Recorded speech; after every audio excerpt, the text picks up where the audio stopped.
Bon, bonjour à tous. On m'a dit que si je sortais du cercle, on était autodétruit. Voilà, moi c'est Richard Struhl. Alors j'ai deux charges lourdes là. D'abord, vous définir les mots avec lesquels on va vous bassiner toute l'après-midi. Et puis le deuxième truc, c'est de vérifier que vous ne dormez pas après le déjeuner. Alors c'est la seule photo que j'ai d'avant 30 ans. Je suis désolé, ça c'est pour ceux qui penseraient que j'ai jamais eu de cheveux. Est-ce que vous voulez bien lever les mains, ceux qui ont moins de 30 ans dans la salle? Allez, levez, ou même levez-vous, carrément, on voit rien là. Voilà. Et bien, si vous avez moins de 30 ans, ça veut dire que vous êtes plus jeune que le premier PC portable. Il faisait 14 kilos celui-là, j'en ai eu un moi. Ça veut dire aussi que vous êtes plus jeune que le premier Mac.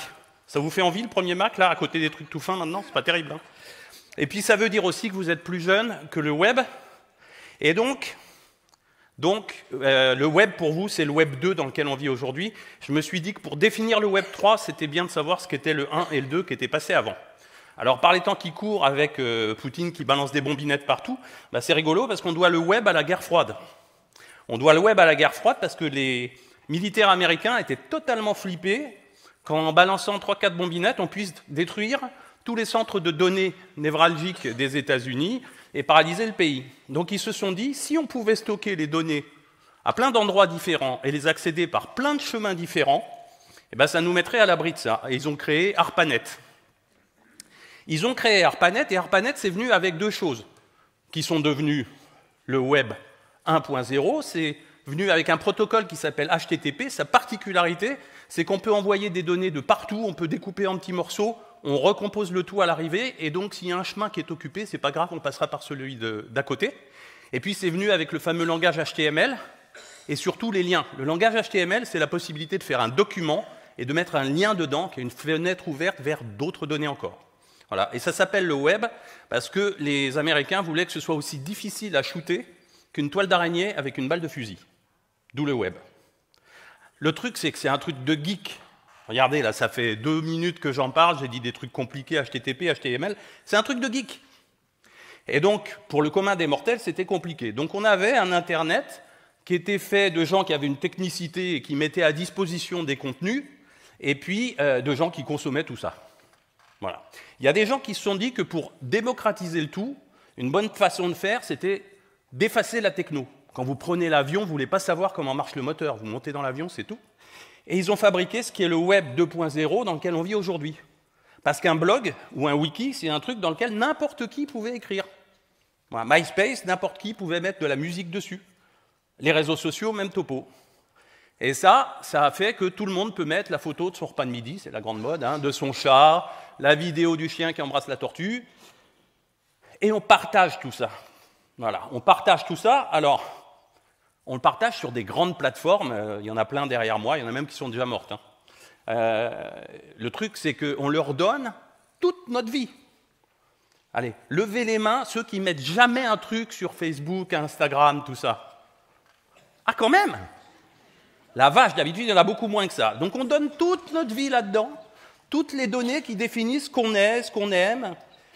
Et cette myriade de données, eh ben, qui les détient? Je sais, c'est une tarte à la crème. On les appelle les GAFAM, Google, Amazon, Apple, Microsoft, Facebook, oui, mais parce que maintenant, ils s'appellent Meta. Vous savez, ils s'appellent Meta maintenant. Donc, eux, ils détiennent les données, et le partage de la valeur que représentent ces données, c'est eux qui se le font, parce qu'en fait, d'une façon ou d'une autre, ils commercialisent ça pour que des gens puissent nous vendre des choses plus facilement. Alors, il y a des gens qui se sont dit, peut-être qu'on pourrait récupérer notre précieux. Peut-être qu'on pourrait faire en sorte que ces données qui nous appartiennent restent à nous. Eh bien ça, c'est le Web 3. Ça pose quand même un problème, c'est qu'eux, ils ont des grandes plateformes sécurisées. D'ailleurs, comme c'est très centralisé, on se fait hacker tout le temps, parce que les gens savent où aller chercher la donnée, tout est au même endroit. Pour faire ça, il faudrait de la sécurité. Parce que dans le monde 2.0, ça marche comment? Même dans le monde physique. Hein. Quand vous achetez une maison, vous allez chez le notaire, il y a un contrat, et le contrat, il est stocké chez le notaire. C'est un tiers de confiance. Quand vous achetez des actions en bourse, le banquier vous les stocke. Vous avez un truc dans un ordinateur qui dit que vous avez acheté des actions du Crédit Suisse, par exemple. Voilà. C'est quelqu'un, un tiers de confiance, qui est encadré par un cadre juridique qui fait que si vous lui confiez quelque chose, normalement, il ne doit pas en faire un mauvais usage. Et c'est pareil pour la donnée. C'est pareil pour la donnée. Vous avez certainement entendu parler de la CNIL, de la réglementation RGPD, qui n'est pas toujours respectée. Mais belote et rebelote, qui est-ce qui a les données et qui est censé faire tout ça? C'est encore les GAFAM. Donc il y a des gens qui se sont dit, et si chacun pouvait devenir le tiers de confiance de l'autre? C'est des vieilles idées, hein. Napster, Emule, tout ça, on se partageait déjà, on découpait des films, on les mettait un peu partout. Mais pour qu'on puisse mettre des choses un peu sérieuses dessus, il faut que ce soit sécurisé. Et bien la sécurité qu'on a imaginée là-dedans, ça s'appelle une blockchain. Donc une blockchain, c'est quoi? Vous prenez des ordinateurs en réseau sur l'Internet 2.0, ils chargent un protocole informatique, et ce protocole informatique, il fait en sorte que quand vous devez inscrire quelque part que vous avez acheté une maison, au lieu d'inscrire le contrat chez un notaire, un tiers de confiance unique, vous écrivez ça 10 000 fois dans 10 000 ordinateurs de gens que vous ne connaissez même pas. Vous savez juste qu'ils participent à la même blockchain que vous. Et ce faisant, ça devient extrêmement sécurisé. On écrit ça dans un truc qui s'appelle un ledger. C'est une espèce de coffre-fort numérique, de livre de compte. Donc ma transaction, elle est écrite dans 10 000 livres de compte différents. Donc c'est infalsifiable. C'est infalsifiable. Je coupe l'info en tranches, je la crypte et je la balance partout. Pour pouvoir falsifier ça, il faudrait que je retrouve les 10 000 ordinateurs, que je décrypte la donnée à 10 000 endroits, que je la modifie, que je la recrypte, que je la rebalance au même endroit. Impossible. Impossible. Alors par contre, ce n'est pas très vertueux pour la planète, parce que quand j'écris quelque chose dans un ordinateur, ça me prend 10 000 fois moins d'énergie que de l'écrire dans 10 000 ordinateurs. On y reviendra plus tard, mais voilà. C'est infalsifiable, donc c'est sécurisé. Si c'est sécurisé, je peux faire des transactions, je peux mettre du fric dessus. Et ont été créées comme ça les crypto-monnaies. Le Bitcoin, c'est ce que vous en avez certainement entendu beaucoup parler. Les crypto-monnaies, elles sont appariées avec les monnaies réelles. Donc on peut investir de la monnaie, ça circule sur des blockchains et c'est totalement sécurisé. Donc il y a plein de gens qui ont créé des écosystèmes financiers complets avec ça.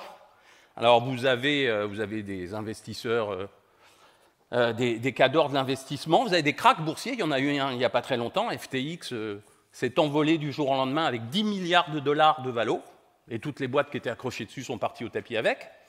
Vous avez des arnaques, vous avez un petit peu de tout. C'est un écosystème financier comme dans le monde réel. Et vous avez de la spéculation. Il y a du fric qui circule, beaucoup de fric. Donc vous avez de la spéculation et vous avez ce qu'on appelle les baleines, les whales. C'est les gens qui ont beaucoup d'argent et qui ont mis beaucoup d'argent dans la blockchain. Alors il y a des oligarques russes, mais il n'y a pas que ça. Et puis à partir du moment où il y a beaucoup de choses qui circulent et beaucoup d'argent qui circule, il faut bien qu'on achète des trucs. C'est la notion d'après. Ça s'appelle un NFT, Non-Fungible Token, mais vous vous en foutez complètement. Ça n'a aucun intérêt. Ce qui est plus intéressant, c'est de savoir ce que c'est. C'est un objet numérique qu'on peut s'échanger sur une blockchain. Donc les premiers ont été des objets graphiques de façon assez évidente. C'est la première chose à laquelle on a pensé. Des dessins, des photos, des vidéos, tout ce qu'on veut. Ça, c'est les Bored Apes. C'est une collection de singes. Moi, si j'ai acheté le orange et le vert, si je veux celui qui a les lunettes bleues et rouges, et qu'il est épuisé là où il a été lancé, il va falloir que j'aille le chercher d'occasion, entre guillemets, sur un marché secondaire. Donc il y a des marchés de spéculation qui se développent comme ça, basés sur la collectionnite. C'est déjà des trucs qui arrivaient dans les années 2000 avec le 1 million pixel page. On s'achète des trucs de plus en plus chers. La transaction la plus élevée que j'ai vue passer, c'était 760 000 $. Et cette mécanique-là, elle est quand même arrivée à sa limite, parce que quand David Cronenberg, vous savez, le cinéaste qui a fait La Mouche, tout ça, il a voulu vendre une photo de ses calculs rénaux 45 000 $. Il y a des gens qui ont dit « tu nous prends un peu pour des cons ». Et quand Jack Dorsey, le fondateur de Twitter, a voulu vendre à 50 000 $, je crois, son premier tweet, il a été obligé de baisser le prix de réserve. Ça a commencé à bouger à 70 $. Donc les gens ont compris qu'acheter n'importe quoi à n'importe quel prix là-dessus, ce n'était pas forcément pertinent. Un NFT, donc, en tant qu'objet de spéculation, ce n'est pas très intéressant. Ce qu'il est beaucoup plus, en revanche, c'est qu'accroché à ça, on peut mettre ce qu'on appelle un smart contract. Un smart contract, c'est quoi? Je peux associer à mon NFT, je peux lui associer des droits, des fonctions, des propriétés. Par exemple, il y a les jumeaux numériques. J'achète un sac Vuitton super cher. Si je récupère avec le jumeau numérique, si jamais ça crame chez moi ou qu'on me cambriole, je peux produire à l'assureur ce jumeau numérique qui certifiera que j'ai bien eu ce sac et me faire rembourser. Je peux aussi promettre des moments. Je peux aussi acheter un ticket de festival avec des droits qui sont à l'intérieur. Je peux aller voir en backstage si Fabienne est là-bas. Je peux participer à un concert dans le vrai monde et récupérer un NFT que je vais, entre guillemets, consommer dans l'autre monde. Alors, quel autre monde? On va y venir. Est-ce qu'il y en a un seul? Est-ce qu'il y en a plusieurs? Qui a vu Ready Player One? Levez les mains ceux qui ont vu Ready Player One. C'est génial, non? Ça, c'est un métaverse. Mais qui a vu Matrix aussi? Levez les mains ceux qui ont vu Matrix. Maintenant, ils lèvent même les mains avant que j'ai demandé. C'est génial. Eh bien, c'est un métaverse aussi, Matrix. Et c'était il y a 20 ans. Un métaverse, c'est un monde virtuel où on circule sous la forme d'un avatar. Alors, ce n'est pas une idée neuve. Hein. Canal+, dans les années 90, avait lancé le deuxième monde. Même topo, sauf que c'était sur une disquette. Second Life, vous avez tous entendu parler de Second Life dans les années 2000. Si je suis un peu narcissique et que j'ai l'avatar qui est... Alors, celui-là, là, et j'ai acheté le blouson qui s'ouvre, il me manque la chaîne, là. Si je veux acheter la chaîne, je peux. Je peux même m'acheter un terrain et une maison. Il y avait des agences immobilières dans Second Life qui se sont fait des gesticules en platine, je vous assure. Hein. Les marques, elles essayaient déjà de faire du e-commerce. C'était balbutiant parce que personne n'achetait, mais enfin, elles étaient là. Mais si vous regardez aujourd'hui, vous avez certainement... Alors, qui joue à Fortnite? Allez-y. Ah, vous n'osez pas le dire, hein. C'est pas un truc porno, c'est un jeu.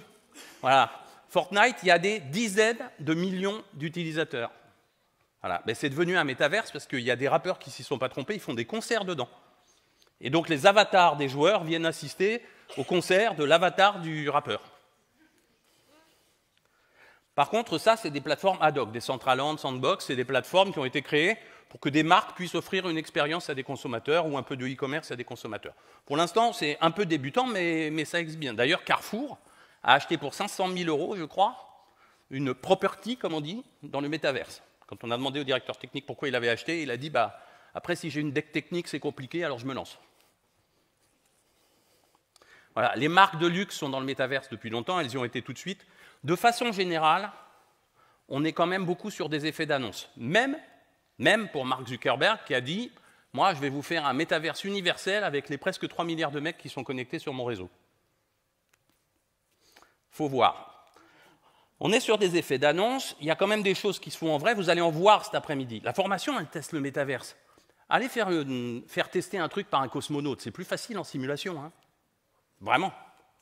Le recrutement aussi, si je dois voir des choses un peu partout. Vous verrez des choses cet après-midi, des vraies réalisations avec ça. Voilà. Alors, est-ce que ça va être notre nouveau monde? Écoutez, concrètement, il y a quand même des trucs. D'abord, il n'y a pas du monde partout. Hein. Quand on parle de Fortnite, on parle en millions et dizaines de millions d'utilisateurs. Quand on parle de Decentraland, on parle plutôt de milliers. Voilà. Donc, ce n'est pas pareil. Et puis, il y a un problème d'interopérabilité. Aujourd'hui, c'est des mondes qui sont séparés, déconnectés. D'une part, parce que techniquement, s'ils ne sont pas sur la même blockchain, la plupart du temps, ils ne se parlent pas. Des fois, il y a des monnaies à l'intérieur de ces mondes. Ce n'est pas la même monnaie, elle n'est pas échangeable. Ça complique un peu la vie. Sur le plan graphique, si j'achète le costume de l'espèce de Playmobil de Roblox, là, et que je vais essayer d'habiter dans le truc ultra graphique qui est à droite, c'est pas sympa, ça ne marchera pas. Donc, il y a de la compatibilité à instaurer là-dessus aussi. Et puis, le dernier truc, c'est stratégique. De la même façon que Apple et Microsoft, ils ne s'aiment pas beaucoup, mais les opérateurs de ce secteur-là n'ont pas envie de filer leurs clients à leurs concurrents. Voilà. Et puis le dernier point, c'est qu'il faut simplifier l'usage, parce que ça reste quand même encore assez compliqué. Il y a beaucoup d'étapes si je veux ne serait-ce qu'acheter un NFT. C'est un petit peu compliqué. Il faut simplifier les outils, parce qu'on ne peut pas tous se balader avec un gros casque sur la tête. Et puis, il y a des enjeux stratégiques qui sont quand même colossaux derrière. Est-ce que lui, il va arriver à nous fourguer un métaverse avec ses 3 milliards de gens dedans? Ou est-ce que ce sont les opérateurs de jeux qui vont finir par se fédérer, parce qu'il y a quand même 3,5 milliards de gens qui jouent dans le monde, pour arriver à nous faire un semblant de métaverse unique? C'est un vrai problème. Puis il faut modérer, parce qu'il circule de tout là-dedans. Voilà. Mais les gens qui sont dans les jeux, ils ont un faible pour l'imaginaire. ça aide. Voilà, le dernier point pour conclure, c'est que je vous l'ai dit, tout ça n'est pas très vertueux. Il y a beaucoup de boulot qui est fait là-dessus sur les blockchains aujourd'hui pour passer d'un truc qui s'appelle la preuve de travail à un truc qui s'appelle la preuve d'effort. Ça aussi, vous vous en foutez. Mais c'est bien de savoir qu'il y a des gens qui travaillent à rendre ça un petit peu plus éco-responsable. Et le dernier point à garder en tête, c'est que pour aller dans un ordinateur d'une blockchain, donc dans le Web 3, il faut pour l'instant passer par le Web 2. Donc ils vont coexister encore entre 5 et 10 ans, comme le Web 1 a coexisté avec le Web 2. Donc ne jetez pas votre matériel Web 2, va vous servir encore un peu. Voilà, j'espère que ça a été clair, et je vous remercie de votre attention.